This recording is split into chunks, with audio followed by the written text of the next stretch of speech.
샬롬 샬롬 샬롬 샬롬 샬롬. 하나님 사랑합니다. 여러분 주 안에서 사랑합니다. 네, 잠언 17장 17절, 요한복음 15장 13절에서 15절 말씀 가지고 좋은 친구이신 예수님 이런 제목으로 함께 은혜를 나눕니다.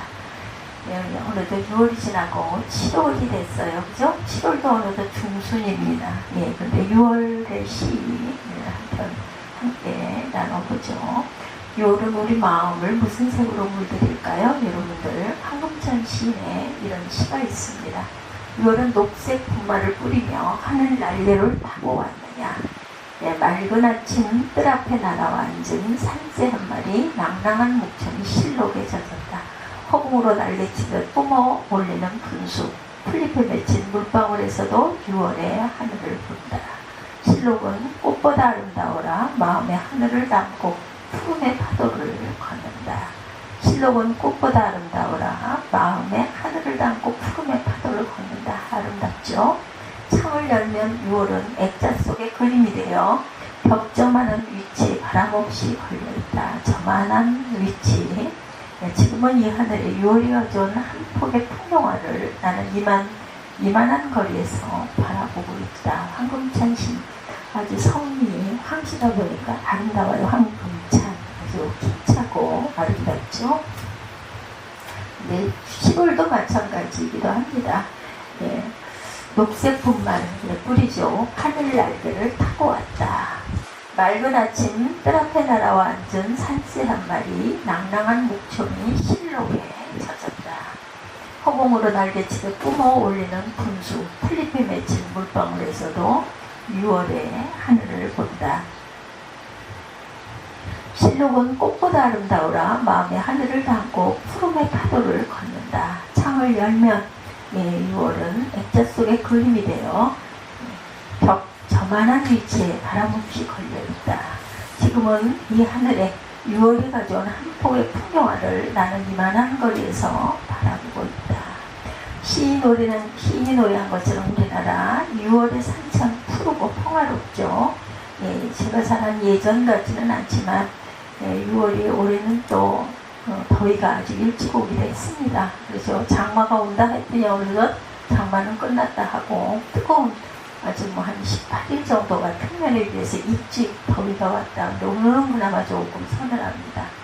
이토록 녹색 찬연한 대한민국 6월에 내면은 피와 땀과 눈물의 사랑으로 점철이 되는 6월 호국의 영령의 달이기도 하죠.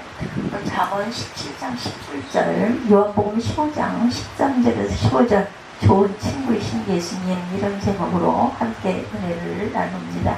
17장 17절에 보면 친구는 사랑이 끊어지지 아니하고 형제는 위급한 때를 위해서 낳느니라 이렇게 말씀을 합니다. 또한 요한복음 15장 13절에서 15절 보면 13절에서 15절을 보면 사람이 친구를 위하여 자기 목숨을 버리면 이보다 더 큰 사랑이 없나니 너희는 내가 명하는 대로 행하면 곧 나의 친구라. 이제부터는 너희를 종이라 하지 아니하리니 종은 주인이 하는 것을 알지 못함이라. 너희를 친구라 하였노니 내가 내 아버지께 들은 것을 다 너희에게 알게 하였습니다. 이렇게 말씀하고 있어요. 6월 참 아픔이 많은 그런 달이기도 했죠. 임진왜란이 일어나 나라의 그 영혼이 꺼져가는 등불 같았을 때 분이 일어났던 곽재우를 필두로 곳곳에서 의기한 그 의병을 기리는 6월 1일 의병의 날이 있다고 합니다. 저는 이 6월 1일 의병의 날이 있는 것은 사실은 몰랐어요. 1950년 6월 25일은 너무나 잘 아는 그런 6.25죠. 새벽에 쳐내려온 북한의 불법 남침을 유엔군과 함께 물리치고 1953년 7월 27일 휴전협정을 맺기까지 조국의 산하를 지키고자 온몸을 바친 호국 전사들의 위훈을 기리는 6월 6일 현충일 잘 아시는 날이죠. 서해 NLL을 침범한 북한 경비정의 그 침탈을 분쇄하기 위해서 제1연평해전 1999년 6월 15일이네요. 제2연평해전 2002년 6월 29일 이런 일들이 있었어요. 기억이 아스레하게 납니다. 2002년 6월 29일 1999년 6월 15일 연평해전입니다.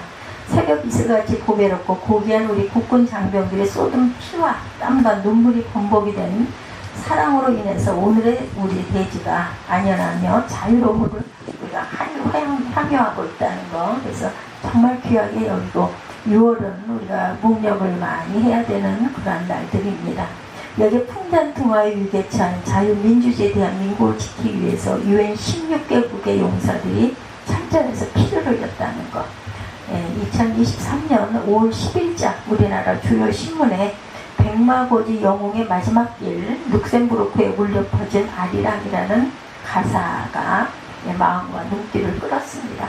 룩셈부르크의 유괴 참전 용사 질베르 호펜스 90세네요. 그 장례식에서 룩셈부르크의 한일 회장이 아리랑을 조화로 불렀다고 그래요. 자신의 장례식 때 꼭 아리랑을 불러다는 그분의 유언했다는 것이었다고 그래요. 호펜스라는 분. 고인은 19세기이던 1952년 6월 25일 최대 격전지였던 백마고지 전투에 참전합니다. 불과 10m 거리에 포탄이 떨어지는 생사의 고비를 수차례 넘겼다고 그래요. 6.25 당시 인구가 약 20만 명이던 룩셈부르크는 연인원 100명을 파병했다고 합니다. 20만밖에 안 되는 나라가 룩셈부르크가 100명을 파병했으니 대단한 거죠. 참전 22개국 가운데 인구 대비 가장 많은 전투병 파병이 기록되어 있다고 하죠. 이 중 15명이 전사하거나 다쳤다 그래요. 이제 남은 생존자는 2명뿐이라고 합니다. 룩셈부르크도 세계 제2차 대전 때 독일에 점령됐다가 미국 등 우방국의 도움으로 해방된 역사가 있었는데 질베르 호펠스 같이 알지도 못하는 나라를 위해 청춘을 희생하고 헌신하여 준 자유 우방국의 지원에 깊은 감사를 드린다 이런 말들을 한다고 그러죠. 이름도 없이 빛도 없이 조국의 나라를 지키기 위해서 온몸에 피와 땀과 눈물을 흘린 선열들의 그러한 그 충정과 헌신에 고맙고 감사할 수밖에 없다. 그렇죠. 서울과 대전, 그 영천과 이천, 그리고 임실에 자리한 국립묘지, 부산의 유인군 묘지에 안장되어 있는 용사들은 우리가 누리는 평화가 결코 값싼 것이 아님을 상기시킨다라는 것. 조금 시간이 지나갔지만 한번 새겨보도록 합니다. 중국의 제자백가였던 관자에 따르면 한나라가 유지되기 위해서는 예, 의, 명, 치라는 사류 4개의 밧줄이 경고해야 된다 이렇게 얘기한다고 그래요. 예, 의, 영, 치, 사유라고 하네요. 4개의 밧줄. 예는 예절이죠. 의는 의리입니다. 영은 염치, 염이네. 영이 아니라 염은 염치, 치는 부끄러움을 아는 마음이다. 예는 예절, 의는 의리, 염은 염치, 치는 부끄러움을 아는 마음이다. 관자에 의하면 첫 번째 밧줄인 예가 끊어지면 나라가 기울어지고 두 번째 밧줄인 의가 끊어지면 위태롭게 된다. 세 번째 밧줄인 염치가 끊어지면 국가가 전복되고 네 번째 밧줄인 치가 끊어지면 나라가 멸망하고 만다 이렇게 말한다고 하죠. 국민들 간에 예의가 땅에 떨어지고 정의가 무너지고 청렴한 기품이 사라지고 악과 부정을 행하고도 부끄러워할 줄 모른다면 그러한 나라는 조만간 멸망할 수밖에 없다는 거죠. 그러므로 부강한 나라가 되기 위해서는 준법과 양심과 정의와 질서의 네 기준이 튼튼해야 된다. 또한 국가가 존망의 위기에 처할 때 누군가가 분연히 일어나서 피와 땀과 눈물을 흘려서 그 네 밧줄이 끊어지지 않도록 붙잡아야 되는데 어거스틴에 따르면 피와 땀과 눈물에 의해 이루어진 지상의 평화도 하나님이 주신 선물이다. 자유민주주의 대한민국을 침공한 침략자들은 우리죠. 우리를 밀쳐 넘어뜨리려 했으나 야훼께서 우리를 도우셨도다. 시편 118편 13절입니다. 우리의 역사 속에 임하신 하나님의 은총으로 이 땅이 이렇게 굳건하게 살아가고 우리가 좋은 세상을 살고 있어요. 그죠? 제 어린 날에 비하면 정말 잘 사는 나라가 됐습니다. 그러하기 때문에 비록 역사의 정황이 울적하다 할지라도 이 땅의 자유와 평화를 수호하기 위해서 피와 땀과 눈물과 사랑과 수고를 멈추지 말자. 폄하하지도 말자. 도리어 기억하고 계승하자. 이 아름다운 나라를 지키고자 무수한 생명이 희생을 꼭 헌신했기 때문이다. 그렇죠. 우리가 돌아볼 줄 알아야 합니다. 6월의 태양만큼 뜨거운 대한민국의 애국 그 장병과 자유우방 UN 16개국 장병들이 쏟은 피와 땀과 눈물의 숭고한 사랑과 헌신에 대해서 정말 국민의 한 사람이자 교회 우리 성도로서 깊은 존경과 감사를 드릴 줄 알아야 되겠다. 우리가 잘나서 우리가 복이 많아서 이렇게 좋은 세대를 사는 게 아니라 이분들의 피와 땀과 눈물과 희생이 있었기 때문이다. 피를 그만큼 많이 흘렸기 때문에 성경 잠언은 인생살이에 꼭 필요한 친구와 이웃의 가치를 이렇게 높이 평가합니다.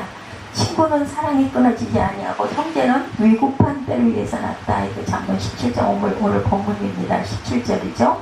오래전 영국의 더 타임지의 영국의 최남단에서 최북단까지 여행을 한다면 가장 좋은 방법이 무엇인가라는 아이디어 현상 공모를 냈었다고 해요. 타임지에서. 응모자들의 답은 다양했습니다. 기차로 가야 한다, 버스로 가야 한다, 오토바이로 혹은 도보로 걸어가야 한다. 여러 가지가 나왔겠죠. 그중 최우수적으로 선정된 것은 좋은 동반자와 같이 가는 것이 좋다였다고 합니다. 멀고도 험난한 여행과 같은 인생길 여정에 가장 좋은 방법이 좋은 동반자와 함께 가는 것입니다. 천리만리 험난한 인생길에 동행이 나쁘면 차라리 없는 것만 못하다는 거죠. 동행이 좋으면 정말 여행이 즐겁다. 힘들어도 그죠? 좋은 동행은 애당초 잘 만나는 것이 중요한데 좋은 친구를 사귀고 좋은 배우자를 만나도록 하나님 은총을 베풀어 주십사 하고 늘 기도해야 된다. 더불어 좋은 이웃이 되도록 마음의 친절을 다하는 것이 지혜롭다라고 말씀합니다. 진정한 친구와 좋은 이웃은 정말 소중하죠. 친구와 우정을 인간의 전유물이 아니에요. 친구와 이웃의 우정은 나무의 세계에서도 통용되고 사용되는 가치라고 합니다. 좋은 파울지의 나무에 따르면 나무는 우리보다 훨씬 더 사회적이다. 그러나 고립된 표본으로 있으면 자연스럽지 않다. 이렇게 말한다고 그래요. 나무는 다른 나무와 함께 심겨져 있어야 한다는 거죠. 화초도 마찬가지인 것 같습니다. 제주도에 생각하는 정원이라는 명소가 있는데요. 몇 년 경북 지방교육자 수양회 때 그 생각하는 정원을 둘러보신 분의 이야기입니다. 그것을 읽은 그 성범영 원장과 인사를 나누고 그가 저술한 나무는 인생이다를 구입해서 읽어봤더니 나무는 서로 소통한다 이렇게 얘기하더랍니다. 나무는 호르몬과 같은 물질, 알코올이나 산화질소 같은 휘발성 물질을 발산해서 의사소통을 한다. 가령 한 나무에 벌레가 침투하면 나무는 유독성 석탄산과 탄닌을 분배해서 벌레를 쫓아내는데 이때 옆에 있는 나무도 똑같은 물질을 만들어 서로 보호막을 형성한다고 합니다. 또 나무가 가지를 뻗어가는 모습을 자세히 관찰하면 마치 나무에도 눈이 있어서 저마다 상대를 찌르지 않으려고 비켜가면서 가지를 뻗는 것처럼 느껴질 때가 있다고 해요. 서로 부딪히지 않도록 구부려서 피해가기 때문이다.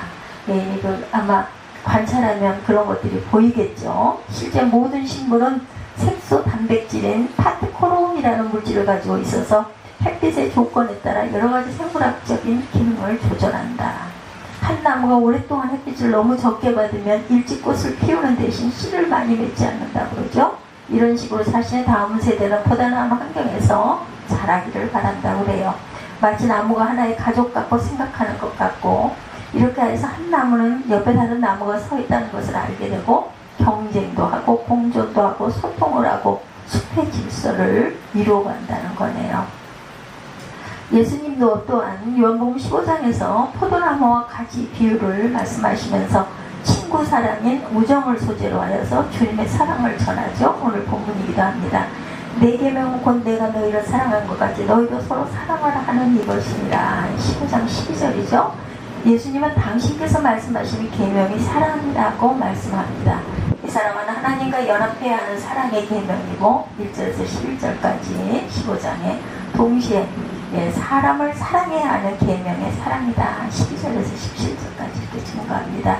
계명의 목적은 사랑이다. 성경은 신앙이 같은 형제끼리 분쟁을 하거나 분리하는 행위를 정당하게 여기질 않는다. 주 안에서 연합하는 사랑을 긍정한다. 포도나무와 가지, 몸과 지체의 비유, 에베소서 1장 22~23절이죠. 성경과 돌들의 비유, 베드로전서 2장 5절 등등 주의 성도들이 함께 더불어 하나님을 사랑하고 교회를 사랑하고 성도를 사랑하는 주의 자녀가 될 것을 촉구합니다. 그래서 예수님은 내 계명은 곧 내가 너희를 사랑한 것 같이 너희도 서로 사랑하라 하는 이것이다. 요한복음 15장 12절이죠. 눈여겨보아야 할 것은 사도 요한이 하나님을 사랑하고 서로 사랑하는 계명을 복수가 아니라 단수로 지적합니다. 성경에 나오는 수많은 계명과 규례가 다 하나님을 사랑하고 사람을 사랑하는 한 묶음이고 같은 차원이기 때문에 단수로 지적을 한다고 그러죠. 간혹 내적 생명에 깊은 관심을 가졌다는 신비주의자들은 율법 조문들을 무시하는 경향이 강한데 그들은 그리스도의 복음으로 인한 영적 진리를 추구하기에 구약의 율법을 무시하고 폐기해야 한다 이렇게 주장한다고 합니다. 이들은 성경도 무시하죠. 사실은 역사적으로는 16세기 자유형제파가 있었다고 그래요. Freedom of Free Speech입니다. 17세기 라텐 등이 그러했다고 그러죠. 이들은 하나님의 말씀보다 자기 마음에 오는 영적 감동을 표준으로 삼는다고 그래요. 이들은 도덕상으로나 윤리적으로 오류가 아주 심했고 오착도 많았고 그들은 신앙 윤리적으로 좋지 않은 일을 저질러 놓고는 하나님께 계시를 받아서 한 일이다 정당화도 했다고 그러죠. 예수님이 요한복음 15장 10절에서 말씀하죠. 내가 아버지의 계명을 지켜 그 사랑 안에 거하는 것 같이 너희도 내 계명을 지키면 내 사랑 안에 거하리라 말씀합니다. 하나님의 법을 따르는 신앙생활을 한다 해서 세상의 법을 어겨도 되는 건 아니죠. 레위기 19장 15절에서 18절에 증거하고 있습니다. 너희는 재판할 때 불의를 행하지 말며 가난한 자의 편을 들지 말며 세력 있는 자라고 두둔하지 말고 공의로 사람을 재판할지며 너는 내 벽에 돌아다니며 사람을 비방하지 말며 내 이웃의 피를 흘려 이익을 도모하지 말라. 나는 여인이라 너는 내 형제를 마음으로 미워하지 말며 내 이웃을 반드시 견책하라. 그러면 내가 그에 대하여 죄를 담당하지 아니하리라. 원수를 갚지 말며 동포를 원망하지 말며 내 이웃 사랑하기를 내 자신과 같이 사랑하라. 나는 야훼니라. 레위기에도 이렇게 말씀을 하고 있어요. 내 이웃 사랑하기를 내 자신과 같이 사랑하라. 나는 야훼니라. 레위기 19장 15절에서 18절입니다. 로마서 13장 8절에도 피차 사랑의 법 외에는 아무 빚도 지지 말아라. 남을 사랑하는 자는 율법을 다 이루었느니라 말씀합니다. 서로 사랑하는 주님의 계명은 새로운 계명이면서도 옛 계명이기도 하다라는 것. 사랑은 이렇게 영원토록 변치 않는 진리라고 말씀하죠. 고린도전서 13장 13절입니다. 그런즉 믿음, 소망, 사랑 이 세 가지는 항상 있을 것인데 그 중에 제일은 사랑이다. 예수께서 말씀하세요. 사람이 친구를 위하여 자기 목숨을 버리면 이에서 더 큰 사랑이 없나니 너희가 나의 명하는 대로 행하면 곧 나의 친구라. 이제부터 너희를 종이라 하지 아니라 종은 주인이 아는 것을 하지 못하니라. 너희를 친구라 하였노니 내가 아버지께 들은 것을 다 너희에게 알게 하였습니다. 요한복음 15장 13절에서 15절입니다. 이 말씀 아주 좋은 말씀이죠. 저도 은혜를 많이 받은 말씀이에요. 예수께서 당신의 친구된 주의 자녀들을 위해서 어떻게 큰 사랑으로 희생하실 것을 가리킨 말씀이기도 하다. 예수께서 주의 제자들과 성도들을 친구라고 하신 것은 죄인이고 원수되었던 우리들의 구원을 위해서 어떤 대가도 받지 않고 아낌없이 죽음의 십자가를 지시는 사랑의 헌신을 다하셨기 때문이다. 특히 예수님은 너희가 나의 명하는 대로 행하면 곧 나의 친구다 라고 선언하시면서 제자들대로 서로 사랑하라고 말씀하셨죠. 주님의 이 말씀을 깊이 묵상하는 어거스틴의 따름은 우정은 꾸밈없는 믿음을 선하고 진실한 친구들 사이에 상호적 사랑 이외에 허물과 어려움이 많은 인간 사회에서 우리를 위하는 것이다 이렇게 말했다고 그래요. 우정에 대한 어거스틴의 정의는 너무나 황량한 세상살이에 지친 현대인들에게 우정의 인간성을 회복하는 것이 무엇보다 귀중함을 강력히 일깨운 점에서 참으로 인간학적이라고 합니다. 동시에 어거스틴은 성령의 은총이라는 조명 아래 일반적 우정론을 요구시켜서 신학적 우정론으로 개진시키고 승화시켰다고 그러죠. 참다운 우정이란 우리에게 주신 성령으로 말미암아 우리의 마음속에 부어주신 그 사랑 안에서 당신이 우리를 서로 메어주시지 않으시면 불가능하기 때문이다 이렇게 말했다고 합니다. 어거스틴은 하나님과의 우정을 아주 강조했다고 그래요. 프렌드십 위드가 아시죠? 하나님을 향한 온전하고 부패되지 않은 절제의 사랑, 하나님을 위하여 모든 것을 기꺼이 감내하는 용기와 사랑, 섬김으로 인간에게 종속하는 모든 것을 잘 다스리는 정의, 또한 하나님을 향하는 데 상가해야 할 것과 도모해야 할 것을 현명하게 구분하는 신중한 사랑, 하나님과의 우정을 주의 사랑이라고, 그 은총 아래 하나님께서 당신의 친구됨의 우정을 우리에게 부어주셨기 때문이다. 이런 점에서 예수님은 주의 사랑하는 제자들, 주님을 믿고 따르는 성도들이죠. 그것을 친구의 사랑인 우정으로 사랑하여 주셨다고 합니다.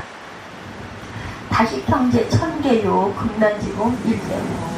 차와 음식을 먹을 때는 형제와 같은 사람이 많지만 위급하고 어려울 때는 한 사람의 친구도 없다라는 그러한 한자어네요. 다식 형제 천계요 금단지붕 일대무. 하나도 없다는 거예요. 위급하고 어려울 때 한 사람의 친구도 없다. 명심보감에 나오는 말인데요. 실제 어렵고 위험할 때 함께 있어주고 기도해주는 친구가 진짜 친구다. 이런 점에서 나라가 위급할 때 목숨을 바쳐 이 땅을 지켜준 용사들을 우리의 친구이고 지대와 이웃이라 말하죠. 편춘이는 이런 점에서 단순한 국가 추모일을 넘어 하나님을 사랑하고 크리스천으로서의 나라 사랑의 마음을 새롭게 하고 십자가의 주 예수님을 믿고 사랑하는 좋은 크리스천으로서 더더욱 삶의 기만은 계기로 삼아야 할 것이다. 요한복음 12장 24절이죠. 하나를 미리 땅에 떨어져 죽지 아니하면 하나를 그대로 있고 죽으면 많은 열매를 맺느니라. 탈무드에서도 강조합니다. 가장 훌륭한 설교자는 마음이다. 가장 훌륭한 스승은 시간이다. 가장 좋은 교과서는 세상이다. 그리고 가장 좋은 친구는 하나님이시다. 좋은 말씀이에요. 가장 훌륭한 설교자는 마음이다. 가장 훌륭한 스승은 시간이다. 가장 좋은 교과서는 세상이다. 그리고 가장 좋은 친구는 하나님이시다. 우리 모두 진정 좋은 친구이신 예수님의 그 우정의 마음으로 믿고 사랑하고 하나님을 위하여 나라를 위하여 기도하는 좋은 친구들이 되시기를 주님의 이름으로